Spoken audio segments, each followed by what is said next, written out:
રાતની દર્દનાક ચીખો એક વખતની વાત છે. જેમ જેમ મને હોશ આવ્યો તેમ તેમ મારું અંગે અંગ દુખતું હતું. દુઃખથી આખું શરીર તૂટી રહ્યું હતું. મારી આવી હાલત જોઈને હું એકદમથી ચીખવા લાગી. હું તો એક સારા સ્વભાવની છોકરી હતી, સાદગીમાં રહેનારી છોકરી હતો, જેને જોઈને હું વધુ ચીખવા લાગી. તેણે મારું અંગે અંગ જોઈ લીધું હતું. તેણે મારી ઇજ્જત સાથે રમી લીધી હતી. તે અહીં સોફા પર બેસીને સિગારેટનો ધુમાડો ઉડાવી રહ્યો હતો. તે ઊભો થઈને મારી નજીક આવ્યો અને સિગારેટ મારી છાતી પર મસળવા લાગ્યો. જુઓ, તમે મારી સામે આવી રીતે બિનકપડાની પડેલી કેમ છો? તમારું આખું શરીર બિનકપડાનું હું જોઈ ચૂક્યો છું. તમારું આખું શરીર બિનકપડાનું હું જોઈ ચૂક્યો છું. હવે છુપાવો, મેં તમારી ઇજ્જત લૂંટી છે. હવે હું તમને પૂરા હોશો હવાસમાં બરબાદ કરીશ. તમારા આખા શરીરને મેં પોતાની આંખવાસમાં બરબાદ કરીશ. આ કહીને દિવેશ ફરીને મેં ફૂટ મારા શરીર પર લપટાઈ ગયો. આ તે સમયની વાત છે. હું તે વખતે પોતાના હાલાત પર બેસીને આંસુ વહાવી રહી હતી. હું બરાબર રડતી જતી હતી. આજે તો હું પૂરીની પૂરી બરબાદ થઈ ગઈ હતી. મારું આ દુનિયામાં કોઈ ન હતું. હું બિલકુલ એકલી થઈ ગઈ હતી, એકમાં હતી. આજે તે પણ મારાથી દૂર થઈ ગઈ હતી. હવે તો મારી આંખોમાં આંસુ સિવાય કંઈ જ ન બચ્યું હતું. હું બિલકુલ આ દુનિયામાં તન્હા થઈને રહી ગઈ હતી. મારા આગળ પાછળ કોઈ ન હતું. મેં આજ સુધી પોતાના રિશ્તેદારને પણ ન જોયા હતા. ના નાના નાની, ના દાદા દાદી. કારણ કે મારા મમ્મી પપ્પાએ પોતાના ઘરથી ભાગીને લગ્ન કર્યા હતા અને પોતાનું જીવન વિતાવી રહ્યા હતા. બસ મારી આંખોમાં જવાનું જીવ ન હતું. સ્મશાનમાં બેસીને પોતાની માને અગ્નિમાં બળતી જોઈ હતી. મારું હૃદય મજબૂત થયું હતું. આ તો ભગવાનની તરફથી હતું. મારું હૃદય મજબૂત થયું હતું. યહીં સૃષ્ટિની લીલા છે. એક દિવસ તો સૌને જ થઈ રહી હતી. મન તો કરતું હતું કે મા સાથે હું પણ ચિતા પર લેટી જાઉં. જે ત્રીજો દિવસ થઈ ગયો હતો, પણ હું યહીં જ બેસી રહી. આજે મેં હિંમત કરી જ લીધી. પોતાની આંખોથી આંસુ સાફ કર્યા અને દિલમાં આ દુનિયા સાથે લડવું છે. મારે બહાદુર બનીને બતાવવું છે. હવે મારો સહારો આ દુનિયામાં કોઈ છે જ નહીં. મારાથી દૂર થઈ ગઈ. મારા માથા પરથી મમતાનું સાયું ઉઠી ગયું હતું. મારે એકલા જ સૌથી મુકાબલો કરવો પડશે. મારે હિંમત કરવી પડશે. આ કહેતા મેં પોતાની આંખોથી આંસુ સાફ કર્યા અને ઘર ત્યાંથી વાપસ એકલું પડેલું હતું. મને ખાવાનું દોડતું હતું. હવે મારે તે સૌથી ન લડવું હતું. મેં પોતાનો મોબાઈલ ઉઠાવ્યો. તેમાં ન્યૂઝ જોવા લાગી, જેથી મને કોઈ જોબ મળી શકે. પછી મેં અખબાર ઉઠાવીને જોયું તો તેમાં મનેની તાલિકા આપેલી હતી. ત્યાં એક નોકરીની આપેલી હતી. નંબર મળતા જ મેં વિચારી લીધું હતું કે હું કાલે જ ઇન્ટરવ્યૂ આપવા માટે એકઠા કરવા લાગી. અલમારી ખોલીને મેં પોતાના બધા ડોક્યુમેન્ટ એકઠા કરવા લાગી. મારી આંખોમાંથી બરાબર વહી રહ્યા હતા. હું તેને બરાબર સાફ કરતી. હું આજે આંસુ સાફ કરી દેવા માંગતી હતી.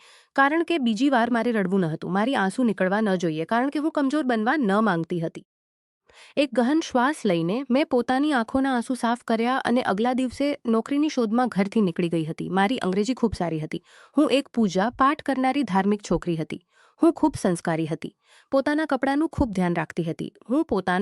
મેં પોતાનો ચહેરો છુપાવી લીધો હતો. બસ મજબૂરીના કારણે મારે ઘરથી નીકળવું પડ્યું હતું. કારણ કે આ ભરેલી દુનિયામાં બિલકુલ એકલી થઈ ગઈ હતી. મારી મા મારાથી દૂર થઈ ગઈ હતું. ના ભાઈ, ના બાપ, ના બહેન, ના કોઈ રિશ્તેદાર. સૌ મારાથી દૂર થઈ ગયા હતા. હું બસ આ દુનિયામાં બિલકુલ એકલી રહી ગઈ હતી. હવે મારે જીવતા રહેવા માટે કંઈક તો કરવું જ હતું. ખાણાપીણી મારી જરૂરિયાત હતી, જે મારે નોકરી કરીને જ પૂરી કરવાની હતી. તેથી મારે નોકરીની ખૂબ જરૂર હતી. આજે મને મારી માના એહસાનનો અહેસાસ ખૂબ જોરોથી થઈ રહ્યો હતો, કારણ કે તેમણે મને ભણાવ્યું, લખાવ્યું હતું. હું ઓફિસના બેન્ચ પર બેસીને ત્યાંના બોસની રાહ જોઈ રહી હતી. દિવેશ જેમ જેમ ત્યાં દાખલ થયો તેની નજરો મારા પર પડી અને જેમ જેમ તેણે મને જોયું તેમ તેના પગ ત્યાં જામી ગયા.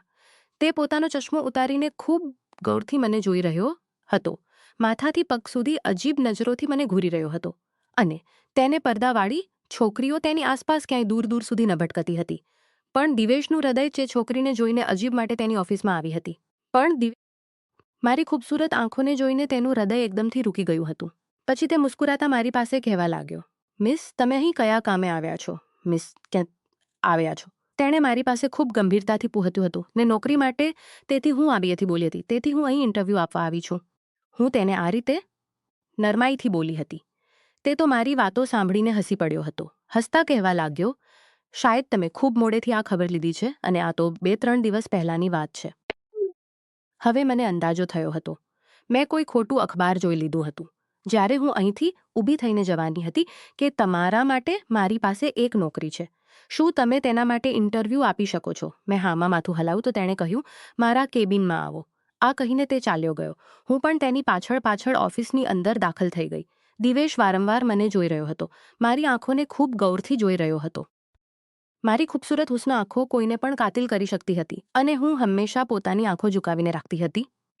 મને ખબર હતી કે મારી આંખો ખૂબસૂરત હોવા સાથે સાથે મારી આંખોમાં એક કશિશ પણ છુપાયેલી છે જે કોઈને પણ પોતાનો દીવાનો બનાવી શકે છે.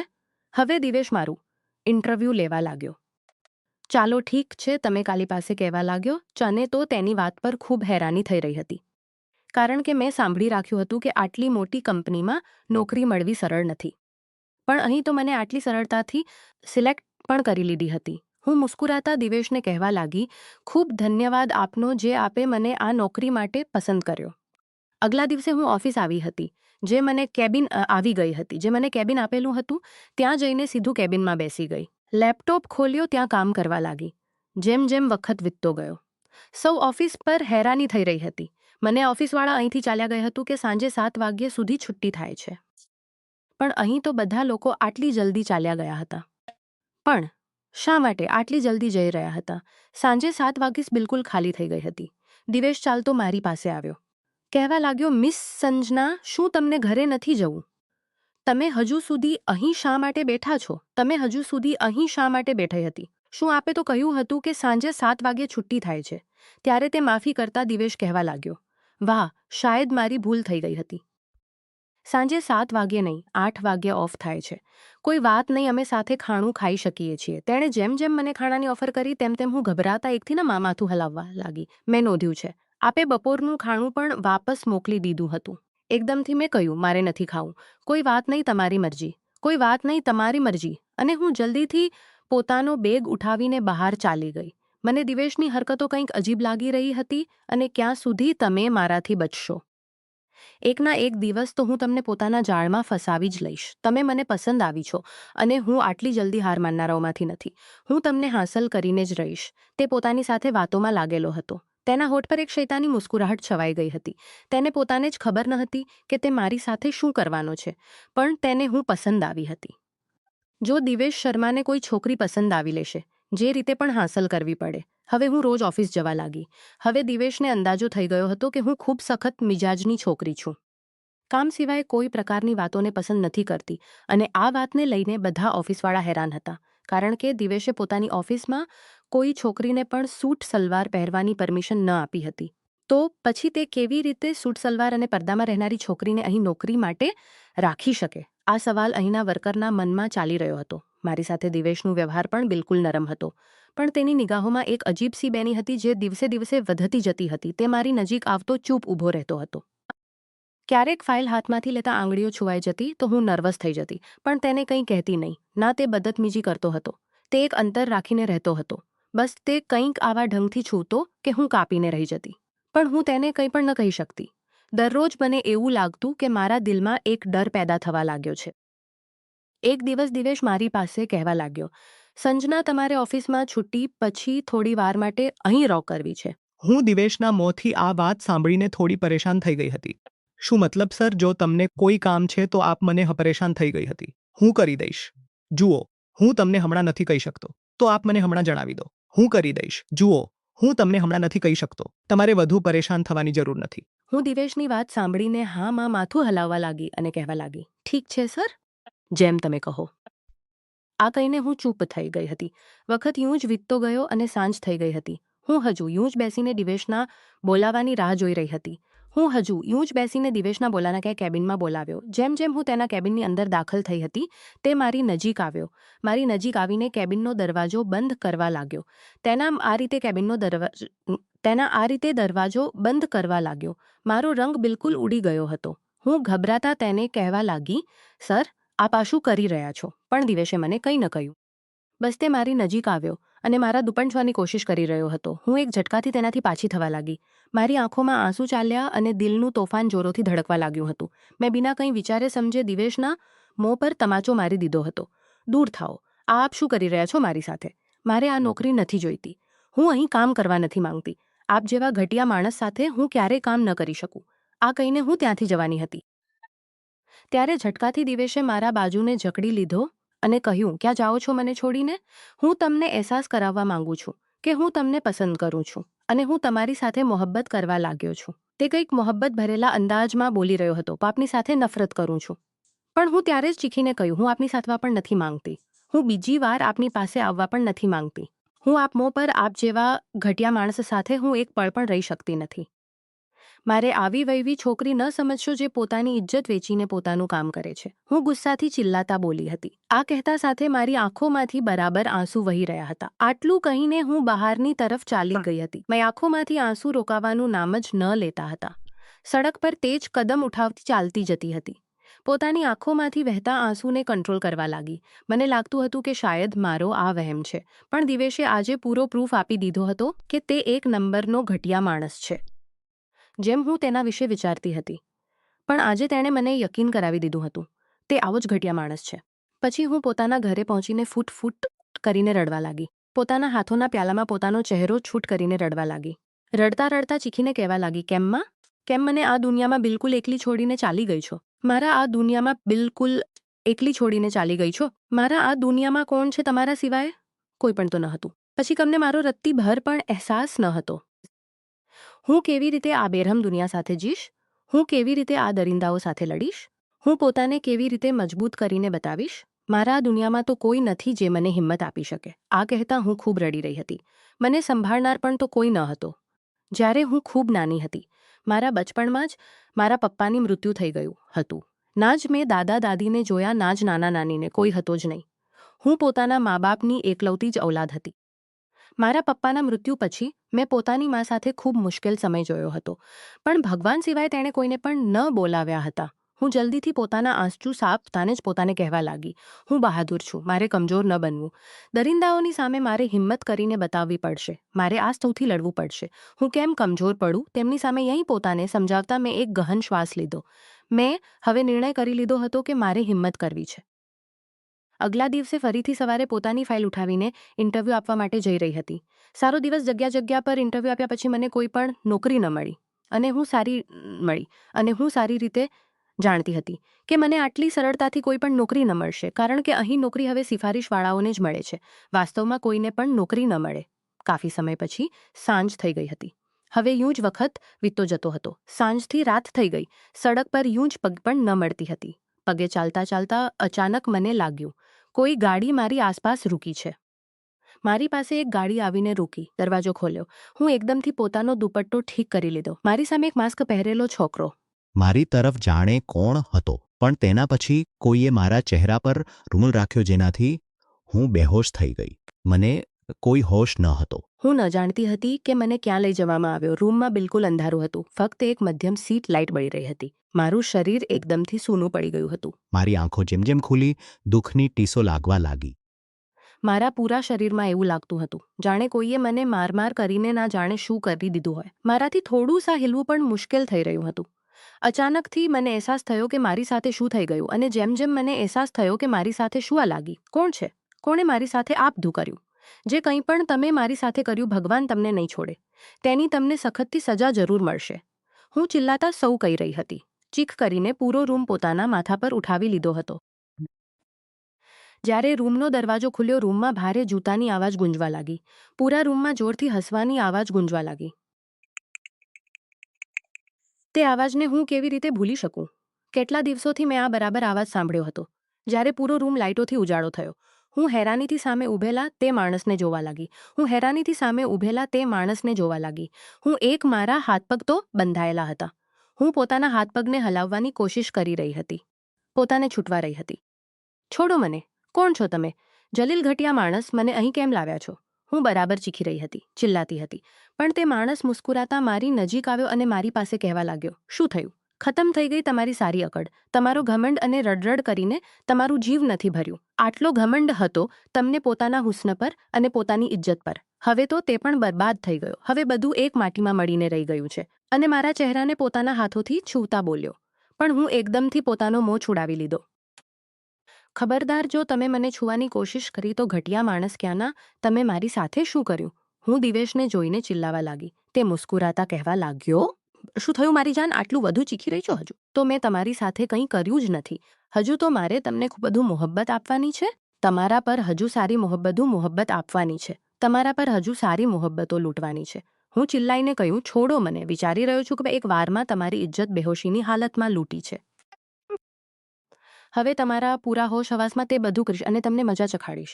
હું શું શું કરી શકું છું તમારી સાથે. તમે મને ઠુકરાવ્યો હતો. તમે મને થપ્પડ મારી હતી. તમને ખબર નથી તે દિવસે હું ઓફિસમાં તમને શું કહેવાનો હતો. જેમ તમારો ઘમંડથી ભરેલો દિમાગ હતો. હું વાસ્તવમાં કંઈ પણ ન કહેતો, પણ તમે મને થપ્પડ મારી દીધી અને મારા ઘમંડને ઠેસ પહોંચું મારી, જેનો બદલો તો હું તમારી સાથે લગ્ન કરીશ, કારણ કે તમે મને ખૂબ પસંદ આવી છો. તમે સાચે જ એકદમ અનછુઈ છોકરી હતી. મને ખૂબ સમય લાગ્યો તમને બરબાદ કરવામાં. હવે તો હું તમને કોઈ બીજાનો થતો જોવા નથી શકતો. હવે તમને કોઈ પણ હાલતમાં મારી સાથે લગ્ન કરવા પડશે. તમે સાચે જ એક સારા સ્વભાવની છોકરી છો.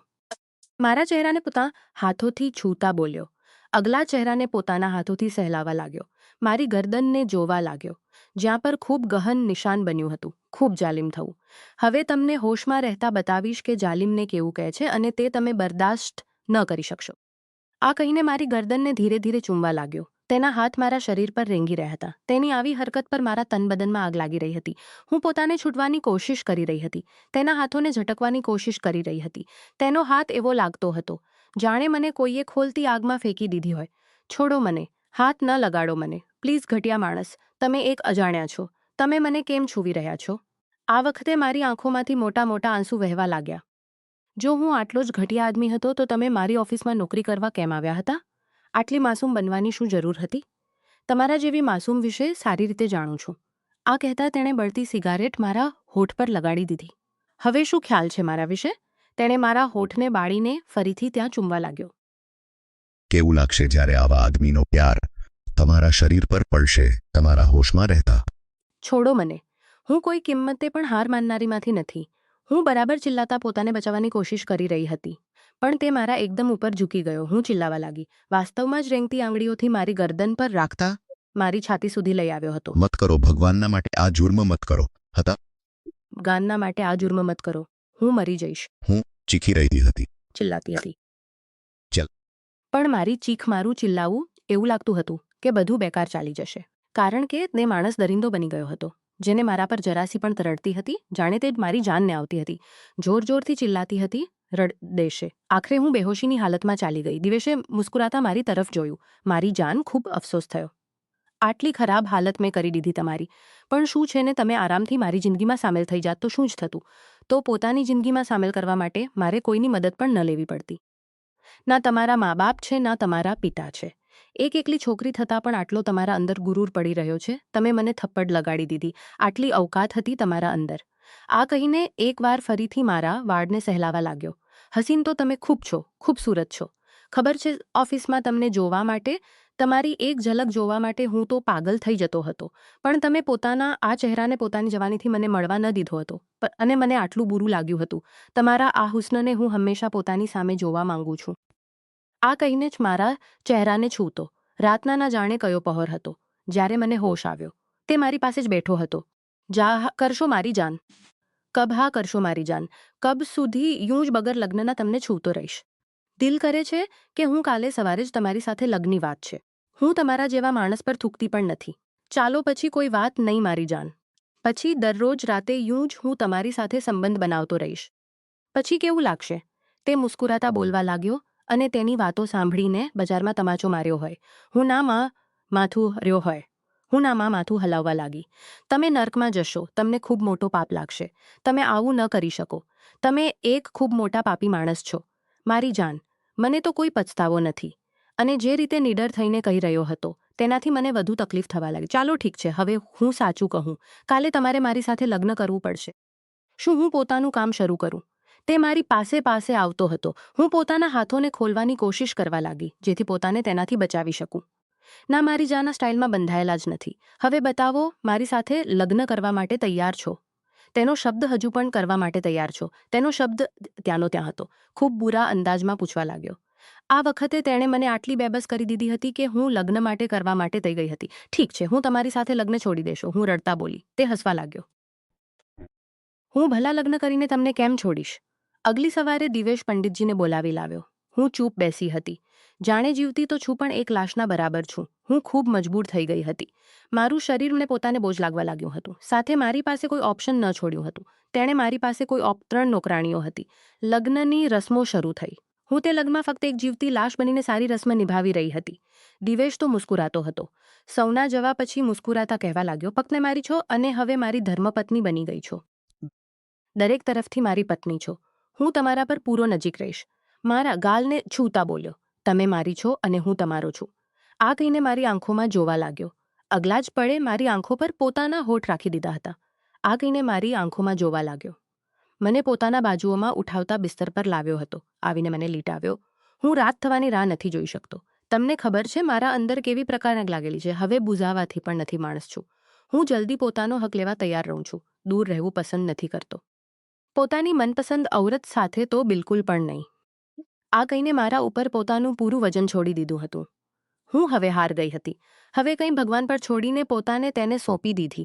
પોતાની આંખો બંધ કરીને લેટી હતી. ક્યારેક પોતાની ગરદન પર તો ક્યારેક પોતાના હોઠ પર તેની હૈવાનિયત અનુભવ દબોચતી લેટી હતી. રૂમની લાઇટ બુઝાઈ ગઈ હતી. ફક્ત હળવોસા મારા શરીર પર રોશની પડી રહી હતી. એક તરફ હું સિમટી હતી, કાંપતી શ્વાસો સાથે સૂવાની કોશિશ કરી રહી હતી. એકવાર ફરીથી દિવેશ મારી નજીક આવી ગયો. હું પાછી હટવા લાગી. બેડની પાસે બનેલી સાથે જઈ હું તેને રોકવાની કોશિશ કરવા લાગી. પ્લીઝ, પહેલાં ખૂબ તકલીફમાં છું. હું રડતા બોલી હતી. તે રાત મારી ખૂબ દર્દ અને પરેશાનીમાં વીતી હતી. સવારે મારો ચહેરો બિલકુલ બેરંગ થઈ ગયો હતો. નહાવા ઊભી થઈ તો પોતાને શીશામાં જોઈને રડી પડી. આંખોમાં નીલાહટ, હોઠ પર ચુપ્પી, ચહેરા પર હાર નજર આવી રહી હતી. આવું કેવી રીતે થઈ શકે? મેં આટલી સરળતાથી આ હૈવાન કેવી રીતે આવી શકે? હું તો આજ સુધી ક્યારેય પોતાને પણ મૈસર ન થઈ હતી. તેણે શું હાલ કરી દીધો મારો? પોતાના સૂટને સાઈડ પર કરતા પોતાની ગરદન પર મોટા નિશાન જોતા રડવા લાગી. આંસુ મારી ગરદન પર વહેવા લાગ્યા. કાફી સમય પછી ફ્રેશ થઈને બહાર આવી. મારું હૃદય તો ન હતું કરતું કે હું બહાર જાઉં, પણ હું એક કેદમાં બંધ થઈ ગઈ હતી. અને આ કેદમાં તે માણસ મને આઝાદ રાખતો હતો. આ ઘરમાં મને દરેક જગ્યા જવાની પરમિશન હતી, પણ આ ઘરથી બહાર ન જઈ શકતી હતી અને અહીં કહેતો હતો કે તમે આઝાદ છો. આ કેવી આઝાદી હતી? સવારે નાસ્તાની ટેબલ બેસીને ચૂપચાપ અખબાર વાંચી રહ્યો હતો, જાણે કંઈ થયું જ ન હોય. હું ધીમીસી ચાલતી આવી. હું સામે આવીને બેસી ગઈ. ચાલો શાબાશ, માધુ, તાકાતની જરૂર છે. નાસ્તો ન કરશો તો તમને ખબર છે શું થઈ જશે? કમજોર પડી જશો. જો કમજોર પડી જશો તો પછી મારી મોહબ્બત કેવી રીતે બરદાસ્ત કરી શકશો? તે તો મારી સાથે આ રીતની વાતો કરીને મને શર્મિંદી કરી રહ્યો હતો. મને તો તેની વાતોથી ચીડ થઈ રહી હતી, પણ હું મજબૂર હતી. તેના ચુંગલમાં ફસાઈ ગઈ હતી. મારા આ દુનિયામાં કોઈ ન હતું. આજે હું આટલી મોટી મુસીબતમાં ફસાઈ ગઈ હતી. દિવેશ મારા પર પોતાની મોહબ્બતો લૂંટતો. દરરોજ મારાથી પોતાનો હક વસૂલ કરતો. તો તેની મોહબ્બત સહન કરીને હવે થાકી ગઈ હતી. દરરોજ રાતે મારે તેની પરેશાની સહન કરવી પડતી. દિવસ યું જ વીતતા જતા હતા. દિવેશ સાથે લગ્ન કરી મહિના થઈ ગયા હતા, પણ હવે મારી હાલત ખૂબ ખરાબ થઈ ગઈ હતી. મને તો હવે ચક્કર આવી રહ્યા હતા. એક રાત આવી જ દિવેશ મારાથી પોતાનો હક વસૂલ કરી રહ્યો હતો કે હું એકદમથી બેહોશ થઈ ગઈ. ડરના મારે તેણે ડૉક્ટરને બોલાવ્યા અને ડૉક્ટર મારું ચેકઅપ કરવા લાગી. ડૉક્ટરે દિવેશને કહ્યું, મુબારક હો, આપની પત્ની માં બનવાની છે. દિવેશ આ ખબર સાંભળીને ખુશીના મારે ઝૂમી ઉઠ્યો અને જેમ જેમ મને હોશ આવ્યો તેમ તેમ તેણે મને પોતાના ગળે લગાડી લીધી અને કહ્યું, હું આજે ખૂબ ખુશ છું સંજના. તમે મારા બાળકની માં બનવાની છો. પણ હું સાંભળીને મારા હોશ ઉડી ગયા. હું તમારા ઘટિયા લોહીને પોતાના કોખમાં નથી પાળી શકતી. હું તમારા આ ખરાબ લોહીને ક્યારેય પણ જન્મ નથી આપી શકતી. હું આ બાળકને આ દુનિયામાં નથી લાવી શકતી. તે પણ તમારા જેવી કોઈ છોકરીની જિંદગી બરબાદ ન કરી દે. આટલું કહેવા માટે દિવેશે મને બાજુથી પકડીને ઝંખડી દીધી. કહેવા લાગ્યો, તમારી હિંમત કેવી રીતે થઈ મારા બાળકને ઘટિયા લોહી કહેવાની? મેં તમારી સાથે કોઈ જબરદસ્તી નથી છું. હું તમને જોતાં જ નિર્ણય કરી લીધો હતો. હું તમને જોતાં જ નિર્ણય કરી બનાવીશ. હું તમારી પત્ની નથી. તમે મને જબરદસ્તીથી પોતાની પત્ની બનાવી લીધી છે. હું તમારું બાળક નથી પેદા કરીશ. આ કહેતા તેણે મારા મોં પર એક જોરદાર તમાચો મારી દીધો. હું એકદમથી બેડ પર પડી ગઈ. પછી તેણે મારી પાસે તરત માફી માંગી અને ત્યાંથી ચાલ્યો ગયો. હવે મારી પાસે આવે તેને 3 દિવસ થઈ ગયા હતા, પણ તે મારી પાસે બિલકુલ પણ ન આવતો હતો. મને હવે થોડીસી કમજોરી થઈ રહી હતી. પછી મેં પોતે જ દિવેશને કોલ કરી અને કહ્યું, મારી તબિયત ઠીક નથી લાગતી. આ સાંભળીને દિવેશ જલ્દી ઘરે આવ્યો અને મને હોસ્પિટલ લઈ ગયો. હવે રોજ દિવેશ ઘરે તો આવતો હતો, પણ મારી પાસે ન આવતો હતો. એક સાથે ખાણું ખાતો હતો. મારું ખૂબ ધ્યાન રાખતો હતો. મારી દરેક તપાસ, મારું દરેક કામ સૌથી પહેલાં કરતો હતો. આ જ રીતે 6 મહિના વીતી ગયા. મારા બાળક માટે તેણે ખૂબ સારી શોપિંગ કરી હતી. તે દિવસે મેં ફરીથી તેને કોલ કર્યો. દિવેશ ખુશ થઈ ગયો અને ઓફિસથી જલ્દી ઘરે ચાલ્યો આવ્યો અને મારી પાસે માફી માંગવા લાગ્યો. હવે હું પણ કોઈ જવાબ ન આપ્યો અને આજે પૂરા હક સાથે તેના ગળે લાગી ગઈ હતી.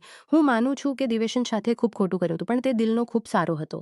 તેથી હવે મેં પણ નિર્ણય કરી લીધો હતો કે હું હવે તેની સાથે પોતાની ખુશહાલ જિંદગી વિતાવીશ. હવે અમે બંને ખુશી ખુશી જિંદગી વિતાવી રહ્યા હતા અને ભગવાને એક ચાંદ જેવી બેટીથી મારો કોક ભરી દીધો હતો.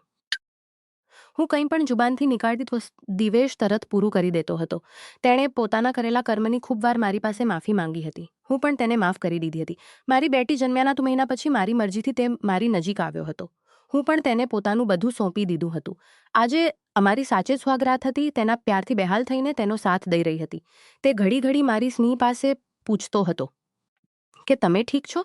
મને ફૂલોની જેમ ટચ કરી રહ્યો હતો. તેના ચુંબનથી અને તેના હાથોના સ્પર્શથી હું પોતે બેહાલ થઈ ગઈ હતી.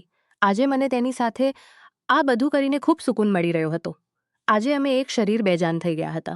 દિવેશ તો મારી સાથે આ બધું જબરદસ્તી કેટલી વાર કરી ચૂક્યો હતો, પણ આજે દિવેશ પણ મને પામીને ખૂબ ખુશ હતો. ચાહે દુનિયા કંઈ પણ કહે, પણ પ્યાર તો બંને તરફથી જ હોવો ખૂબ જરૂરી છે. સંજના, હું તમારી સાથે જબરદસ્તી કરીને ખૂબ ખોટું કરવું ચાહે, પણ સંજના, મને પોતાના દિલથી માફ કરી દેજો. હું બુરો માણસ નથી, ફક્ત તમને પામવા માંગતો હતો. અહીંથી અંતિમ કંઈ ભાગમાં ફેરફાર કરવામાં આવ્યો છે, જેથી વાર્તાને સ્પષ્ટ નિરાકરણ, વિશ્વસનીય પરિણામો અને ભાવનાત્મક સમાપન મળે. હું તેનીમાં ઘણા સહકારો આવી રહ્યા હતા. તેણે મારી સાથે જે અન્યાય કર્યો હતો તે ક્યારેય ભૂલી શકાય તેવું ન હતું. પણ હવે મારી ગોદમાં એક નાનકડી બેટી હતી. તે ક્યારેય ભૂલી શકાય તેવું ન હતું. પણ હવે મારી ગોદમાં દરમિયાન મારી સંભાળ રાખી હતી, પણ તેના ગર્ભાવસ્થા દરમિયાન મારી સંભાળ પણ મારા શરીર અને મન પર ઘા છોડી ગઈ હતી. હું તેની સાથે રહી ગઈ, કારણ કે મારી પાસે બીજો કોઈ વિકલ્પ ન હતો અને મારી બેટીને પિતાની જરૂર હતી. પણ મારા દિલમાં પ્યાર નહોતો, ફક્ત એક મા તરીકેની જવાબદારી હતી. વર્ષો વીતતા ગયા. મારી બેટી મોટી થવા લાગી કે પોતાની ઇજ્જત અને આત્મસન્માન ક્યારેય ન ખોવું. દિવેશ પણ બદલાવા લાગ્યો હતો, પણ મારા મનના ઘા ક્યારેય ભરાયા નહીં. હું તેની સાથે રહીને પણ એકલી જ હતી. મારી બેટીના પ્રેમ અને હિંમતે મને જીવવાની તાકાત આપી. આ વાર્તામાંથી એક જ સબક મળે છે કે જીવનમાં કેટલીક વાર આપણને એવી પરિસ્થિતિઓમાંથી પસાર થવું પડે છે જ્યાં આપણી પસંદગીઓ મર્યાદિત હોય છે. પણ સાચી હિંમત એ છે કે આપણે પોતાના ભોગનકોણ અને પોતાના આત્મસન્માન માટે આગળ વધીએ. દિવેશના કર્મના પરિણામે તેને એક પરિવાર મળ્યો, પણ વિશ્વાસ.